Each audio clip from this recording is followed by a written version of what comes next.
But we gonna get back to this. Cause the anointing is still on me, so I gotta go ahead and get crazy with this while the anointing is still on me. Ooh, yes, Lord.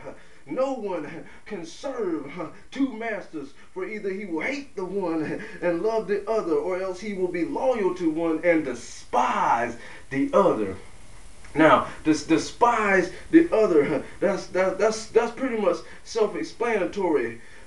Despise the other. You ever doing something, or you're ever about to be caught at whatever you're doing, and you're getting mad. You get mad at the person, but you're the one that's doing the wrong.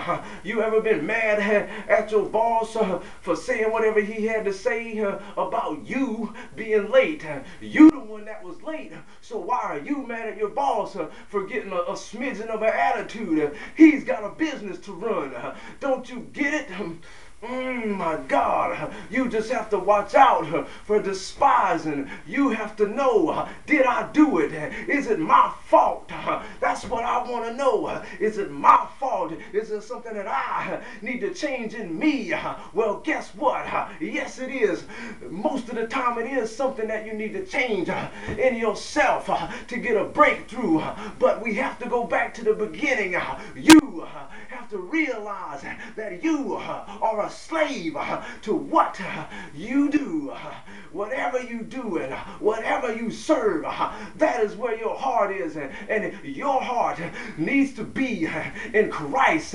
When your heart is not in Christ, then you become a slave to whatever you are in.